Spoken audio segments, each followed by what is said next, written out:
ಒಂದೇ ಒಂದು ವಿಡಿಯೋ ನನ್ನ ಇಡೀ ಲೈಫ್ನೇ ಚೇಂಜ್ ಮಾಡ್ಬಿಡ್ತು. ನನ್ನ ಮೇಲೆ FIR ಆಗೋದೇನೋ, ಪೊಲೀಸ್ ಅವರು ನನ್ನ ಪೊಲೀಸ್ ಸ್ಟೇಷನ್ ಎಳ್ಕೊಂಡು ಹೋಗ್ಲಿಕ್ಕೆ ಮನೆಗೆ ಬರೋದೇನೋ, ಅದಾದ್ಮೇಲೆ ನಾನು ನನ್ನ ಮನೆಯವರು ಕೋರ್ಟು ಕಚೇರಿ ಅಂತ ಅಲ್ದಾಡೋದು. ಯಾವಾಗ ಇದೆಲ್ಲ ಮುಗಿಯುತ್ತಪ್ಪ, ಇದು ಮುಗ್ದಿದ ತಕ್ಷಣ ಯೂಟ್ಯೂಬ್ ಎಲ್ಲ ಬಿಟ್ಬಿಟ್ಟು ಒಂದಷ್ಟು ದಿನ ನೆಮ್ಮದಿಯಿಂದ ಎಲ್ಲಾದ್ರೂ ಹೋಗ್ಬಿಟ್ಟು ಪ್ರಶಾಂತವಾಗಿರೋಣ ಅನ್ಕೊಂಡಿದ್ದೆ. ಆದ್ರೆ ನನ್ನ ಮನ್ಸಲ್ಲಿ ಕೆಲವೊಂದು ಪ್ರಶ್ನೆಗಳಿದಾವೆ. ಸೌಜನ್ಯಳಿಗೆ ನ್ಯಾಯ ಕೇಳ್ತಾ ಜಸ್ಟ್ ನಾನೊಂದು ವಿಡಿಯೋ ಮಾಡಿದ್ದಕ್ಕೆ ನನ್ನ ಮೇಲೆ ಇಷ್ಟೊಂದೆಲ್ಲ ಆಗಿದೆ ಅಂತಂದ್ರೆ, ಜಸ್ಟ್ ಇಮ್ಯಾಜಿನ್ ಸೌಜನ್ಯ ಕೇಸಲ್ಲಿ ಯಾರೆಲ್ಲ ಸಾಕ್ಷಿ ಆಗ್ಬೋದಿತ್ತೋ ಅವ್ರ ಜೊತೆ ಏನೇನಾಗಿರಲ್ಲ. ನಾನ್ ಎಷ್ಟು ಅನ್ಕೊಳ್ತಿದ್ದೀನಿ, ಸಾಕಿನ್ನ 1-2 ತಿಂಗಳು ಏನು ವಿಡಿಯೋ ಮಾಡೋದ್ ಬೇಡ, ಸೈಲೆಂಟ್ ಆಗಿ ಇದ್ಬಿಡುವ ಅಂತ. ಆದ್ರೆ ನನ್ನ ಕೈಲಿಂದ ಆಗ್ತಿಲ್ಲ.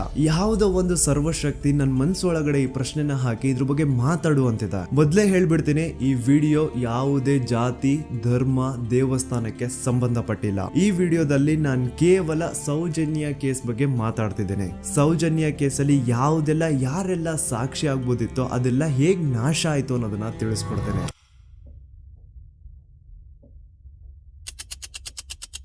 ನೆನಪು ಮಾಡ್ಕೊಳ್ಳಿ, 9 ಅಕ್ಟೋಬರ್ 2012 ಸೌಜನ್ಯ ಕಾಣೆ ಆದಾಗ ಸೌಜನ್ಯನ ಮನೆಯವರು ಅಂಡ್ ಊರಿನ 200-300 ಜನ ಸೇರ್ಕೊಂಡು ರಾತ್ರಿ 12 ಗಂಟೆವರೆಗೂ ಸೌಜನ್ಯಗೋಸ್ಕರ ಹುಡುಕ್ತಾರ.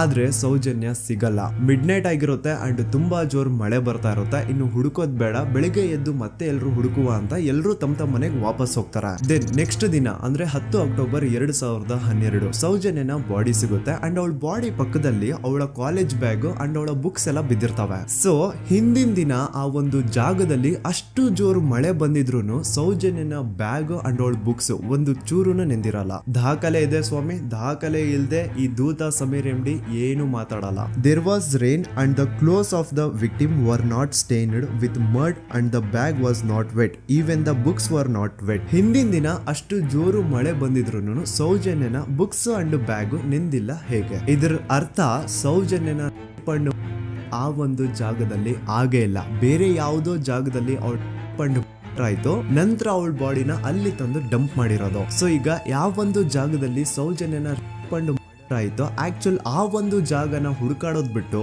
ಪೊಲೀಸರು ಉಲ್ಟಾ ಏನ್ ಮಾಡ್ತಾರೆ ಅಂದ್ರೆ, ಯಾವೊಂದು ಜಾಗದಲ್ಲಿ ಸೌಜನ್ಯನ ಬಾಡಿ ಸಿಕ್ಕಿತ್ತೋ ಅದೇ ಜಾಗದಲ್ಲೇ ಅವಳು ಆಗಿತ್ತು ಅಂತ ಪ್ರೂವ್ ಮಾಡ್ಲಿಕ್ಕೆ ಹೊರಡ್ತಾರ. ಇಲ್ಲಿ ಪೊಲೀಸ್ ಅವರ ಬುದ್ಧಿವಂತಿಕೆ ನೋಡಿ, ಯಾವೊಂದು ಜಾಗದಲ್ಲಿ ಸೌಜನ್ಯನ ಬಾಡಿ ಸಿಕ್ಕಿತ್ತೋ ಅಲ್ಲಿ ಅವ್ರದ್ದು ಯಾವುದೇ ಒಂದು ಒಳ ಉಡುಪು ಸಿಗಲ್ಲ. ಅದಕ್ಕೆ ಇವ್ರು ಏನ್ ಮಾಡ್ತಾರೆ ಅಂದ್ರೆ, ನೆಕ್ಸ್ಟ್ ದಿನ ಸೌಜನ್ಯ ಮನೆಗೆ ಹೋಗ್ಬಿಟ್ಟು ಅಲ್ಲಿ ಮನೆಯವರಿಂದ ಸೌಜನ್ಯನ ಇನ್ನರ್ ವೇರ್ಸ್ ನ ಇಸ್ಕೊಂಡ್ ಬಂದು ಅದನ್ನ ನಂತರ ರಿಪೋರ್ಟ್ಸ್ ಅಲ್ಲಿ ಇದು ನಮ್ಗೆ ಸೌಜನ್ಯ ಬಾಡಿ ಸಿಕ್ಕಿದ ಜಾಗದಲ್ಲೇ ಸಿಕ್ಕಿದ್ದು ಅಂತ ಮೆನ್ಷನ್ ಮಾಡ್ತಾರೆ. ಪೊಲೀಸ್ನವರು ಅವಳ ಪುಸ್ತಕ ಎಲ್ಲ ಹುಡುಕಾಡಿದ್ರು, ಯಾರಾದ್ರೂ ಫೋನ್ ನಂಬರ್ ಉಂಟಾ ಅಂತ ಹೇಳಿ ತುಂಬ ನಾ ಎಲ್ಲ ತೆಗೆದುಕೊಟ್ಟೆ.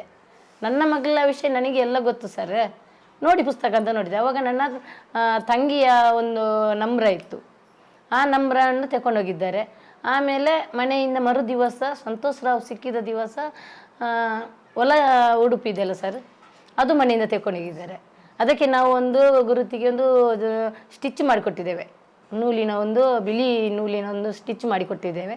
ಅದನ್ನೇ ತನಿಖೆಗೆ ಅವರಲ್ಲಿ ಇಟ್ಟಿದ್ದಾರೆ. ನೋಡಿ, ಪೊಲೀಸ್ ಅವ್ರ ಪ್ರಕಾರ ಸೌಜನ್ಯ ಆಗಿದ್ದು ಆ ಒಂದು ಹಳ್ಳ ಹತ್ರ, ಆದ್ರೆ ಆಕ್ಚುಲಿ ಅಲ್ಲಿ ಆಗೇ ಇಲ್ಲ. ಬಟ್ ಸ್ಟಿಲ್ ಈ ಒಂದು ಪಾಯಿಂಟ್ ನ ಪ್ರೂವ್ ಮಾಡ್ಲಿಕ್ಕೆ ಪೊಲೀಸ್ ಅವರು ಯಾವ ಮಟ್ಟಕ್ಕೆ ಹೋಗ್ತಾರೆ ಅಂತಂದ್ರೆ, ಯಾವೊಂದು ಜಾಗದಲ್ಲಿ ಸೌಜನ್ಯನ ಬಾಡಿ ಸಿಕ್ಕಿತ್ತೋ ಅಲ್ಲಿಂದ 50 ಅಡಿ ದೂರದಲ್ಲಿ ಸಂತೋಷ್ ರಾವ್ನ ಒಂದು ಟೆಂಟ್ ಹಾಕ್ಸ್ತಾರ.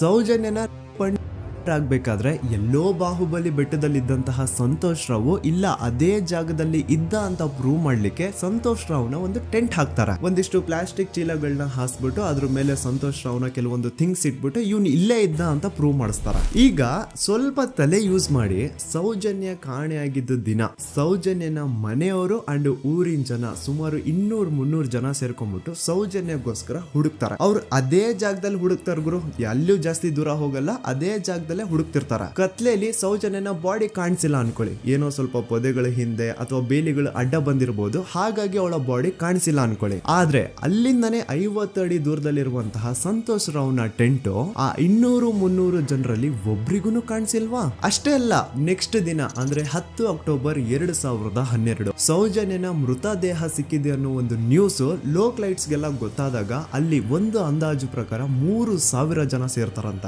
ಆಗ್ಲೂ ಸಹ ಆ 3,000 ಜನರಲ್ಲಿ ಒಬ್ರಿಗೂ ಸಹ ಆ ಸಂತೋಷ್ ರಾವ್ನ ಟೆಂಟ್ ಕಾಣಿಸೇ ಇಲ್ಲ. ಜಾಸ್ತಿ ದೂರ ಇಲ್ಲ ಗುರು, ಎಲ್ಲಿ ಬಾಡಿ ಸಿಕ್ಕಿರುತ್ತೋ ಅಲ್ಲಿಂದ 50 ಅಡಿ ದೂರ ಅಷ್ಟೇ. ಆದ್ರೂ ಆ ಟೆಂಟ್ ಯಾರಿಗೂ ಕಾಣಿಸೇ ಇಲ್ಲ. ಹೇಗೆ? ಯಾಕಂತಂದ್ರೆ ಆ ಟೆಂಟ್ ಅಲ್ಲಿ ಇರ್ಲೇ ಇಲ್ಲ. ಇದ್ರೆ ತಾನೇ ಕಾಣಿಸೋದಕ್ಕೆ. ಪಾಪ ಸಂತೋಷ್ ರಾವ್ನ ಈ ಕೇಸಲ್ಲಿ ಹೆಂಗಾದ್ರೂ ಮಾಡಿ ಫಿಟ್ ಮಾಡ್ಲೇಬೇಕು ಅಂತ ಪೊಲೀಸ್ ಅವ್ರು ಫಿಕ್ಸ್ ಆಗ್ಬಿಟ್ಟಿದ್ರು. ಇನ್ನೊಂದು ಲಾಜಿಕಲ್ ಪಾಯಿಂಟ್ ಹೇಳ್ತೀನಿ ನಿಮ್ಗೆ. ಈ ಒಂದು ಸ್ಟೇಟ್ಮೆಂಟ್ ನ ನೋಡಿ. ಈ ಸ್ಟೇಟ್ಮೆಂಟ್ ಬೇರೆ ಯಾರು ಕೊಟ್ಟಿದ್ದಲ್ಲ ಗುರು. 5 ಜನ ಕಿಡಿಗೇಡಿಗಳು ಸಂತೋಷ್ ರಾವ್ನ ಬಾಹುಬಲಿ ಬೆಟ್ಟದಿಂದ ಕರ್ಕೊಂಡ್ ಬಂದು ಪೊಲೀಸ್ ಅವ್ರ ಕೈಗೆ ಒಪ್ಸಿದ್ರು. ಆ ಕಿಡಿಗೇಡಿಗಳಲ್ಲೇ ಒಬ್ಬ ಕೊಟ್ಟಂತಹ ಸ್ಟೇಟ್ಮೆಂಟ್ ಇದು. ಇದ್ರಲ್ಲಿ ಇವನ್ ಹೇಳ್ತಿದ್ದಾನೆ ಸಂತೋಷ್ ರಾವ್ ಕೈಯಲ್ಲಿ ಒಂದು ಚೀಲ ಇತ್ತು ಅಂತ.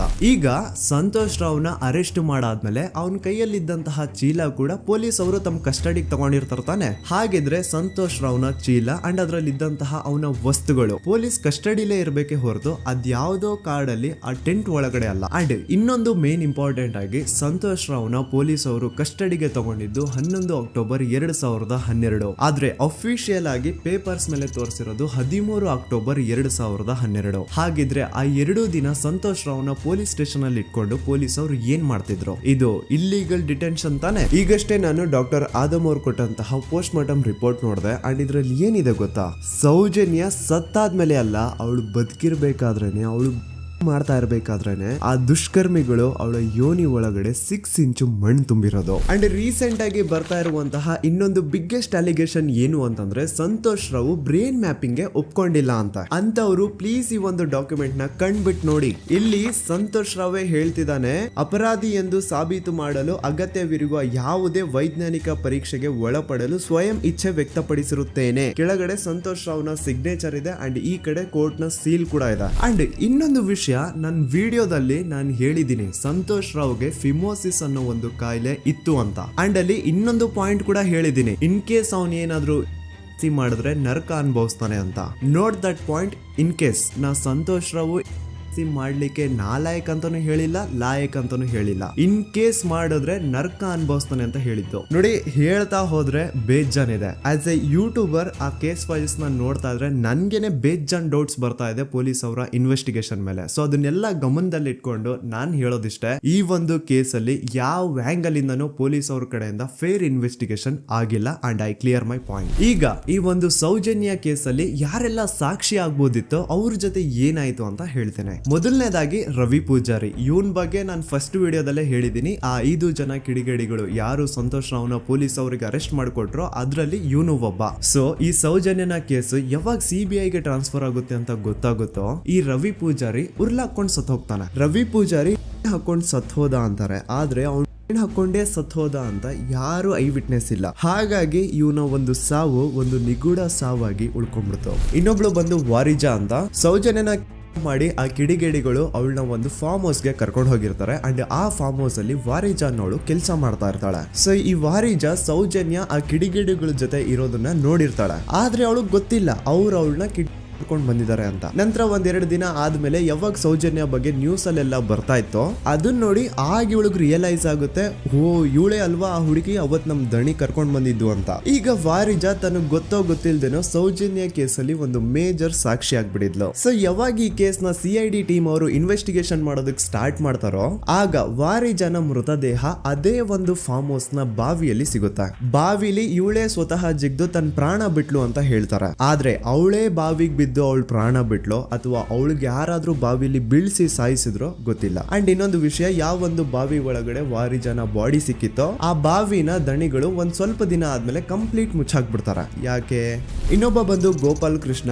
ಇವನು ಅಗೇನ್ 5 ಜನ ಕಿಡಿಗೇಡಿಗಳು ಸಂತೋಷ್ ರಾವ್ನ ಪೊಲೀಸ್ ಅವ್ರಿಗೆ ಹಿಡಿದು ಕೊಟ್ರು ಅದ್ರಲ್ಲಿ ಒಬ್ಬ. ಅಂಡ್ ಸೌಜನ್ಯ ಕೇಸ್ ನ ಮೇನ್ ಪ್ರೈಮರಿ ಸಾಕ್ಷಿ ಇವನು ಕೂಡ ಸತ್ ಹೋಗಿದ್ದಾನೆ. ಅಂಡ್ ಇವನು ಸ್ಲೋ ಪಾಯ್ಸನ್ ಇಂದ ಸತ್ ಹೋದ ಅಂತ ಹೇಳಲಾಗುತ್ತೆ. ದೆನ್ ಇನ್ನೊಬ್ಬ ಬಂದು ಪ್ರಶಾಂತ್ ಅಂತ. ಸೌಜನ್ಯನ ಮಾಡಿ ಆ ಕಿಡಿಗೇಡಿಗಳು ಅವಳನ್ನ ಯಾವ ಜಾಗಕ್ಕೆ ಕರ್ಕೊಂಡು ಹೋಗಿದ್ರೋ ಇವನು ಆ ಜಾಗದಲ್ಲಿ ಕೆಲಸ ಮಾಡೋನು. ಇವನು ಪಾಪ ಸೌಜನ್ಯನ ಆ ಕಿಡಿಗೇಡಿಗಳಿಂದ ಬಿಡಿಸೋದಕ್ಕೆ ಟ್ರೈ ಮಾಡ್ತಾನೆ, ಆದ್ರೆ ಅದು ಸಾಧ್ಯ ಆಗಲ್ಲ. ನಂತರ ಕೆಲವೇ ದಿನಗಳಲ್ಲಿ ಇವಂದು ಕೊಲೆ ಆಗುತ್ತಾ. ಯಾರೆಲ್ಲ ಯಾವುದೆಲ್ಲ ಈ ಕೇಸಲ್ಲಿ ಸಾಕ್ಷಿ ಆಗ್ಬೋದಿತ್ತೋ ಅದೆಲ್ಲ ನಾಶ ಆಗುತ್ತೆ. ಸೊ ಇದೆಲ್ಲ ನಿಜವಾಗ್ಲೂ ಕೋಇನ್ಸಿಡೆನ್ಸ್ ಅಥವಾ ಎಲ್ಲಾನು ಸ್ಕೆಚ್ ಹಾಕಿ ಮಾಡಿರೋದ. ಇನ್ನೊಬ್ಬ ಬಂದು ದಿನೇಶ್ ಅಂತ. ಇವನು ಕೂಡ ಸೌಜನ್ಯ ಕೇಸಲ್ಲಿ ಒಬ್ಬ ಸಾಕ್ಷಿನೇ. ಸೌಜನ್ಯನ ಯಾರೋ ಕಿಡಿಗೇಡಿಗಳು ಕಿಡ್ನಾಪ್ ಮಾಡ್ಕೊಂಡು ಮಾಡ್ಕೊಂಡು ಹೋಗ್ತಾ ಇರ್ಬೇಕಾದ್ರೆ ದಿನೇಶ್ ಅದನ್ನ ಕಣ್ಣಾರೆ ಕಂಡಿರ್ತಾನೆ. ಇವ್ನು ಹೋಗ್ಬಿಟ್ಟು ಪೊಲೀಸ್ ಅವ್ರಿಗೆ ಹೇಳ್ತಾನೆ ಕೂಡ, ಆದ್ರೆ ಪೊಲೀಸ್ ಅವರು ಯಾರು ಇವನ್ ಮಾತನ್ನ ತಲೆಗೆ ಹಾಕೊಳ್ಳಲ್ಲ. ಅದಾದ್ಮೇಲೆ ಒಂದು ದಿನ ಸಡನ್ಲಿ ಇವನು ರೋಡ್ ಆಕ್ಸಿಡೆಂಟ್ ಅಲ್ಲಿ ಸಾಯ್ತಾನೆ. ಡೇ ಟೈಮ್ ಅಲ್ಲೇ ತುಂಬಾ ಫಾಸ್ಟ್ ಆಗಿ ಒಂದು ಬುಲೆರೋ ಕಾರ್ ಬಂದ್ಬಿಟ್ಟು ಇವನಿಗೆ ಹಿಟ್ ಮಾಡುತ್ತೆ ಅಂಡ್ ಅದರಿಂದ ಇವನು ಸತ್ ಹೋಗ್ತಾನೆ. ಆ ಬುಲೆರೋ ಕಾರ್ ಯಾರ್ದು, ಅದನ್ನ ಓಡಿಸ್ತಿದ್ದಂತಹ ಡ್ರೈವರ್ ಯಾರು ಅಂಡ್ ಅವನು ಯಾರಿಗೆ ಸಂಬಂಧಪಟ್ಟವನು, ಒಮ್ಮೆ ನೀವೇ ರಿಸರ್ಚ್ ಮಾಡಿ ನೋಡ್ಕೊಳ್ಳಿ. ಇನ್ನೊಬ್ಬ ಬಂದು ಹರೀಶ್ ಮಡಿವಾಳ್. ಇವನು ಪೊಲೀಸ್ ಅವ್ರಿಗೆ ಒಂದು ಸ್ಟೇಟ್ಮೆಂಟ್ ನ ಕೊಟ್ಟಿರ್ತಾನೆ. 9 ಅಕ್ಟೋಬರ್ 2012 ಸೌಜನ್ಯ ಕಾಲೇಜಿಂದ ಬಸ್ಸಲ್ಲಿ ಬಂದು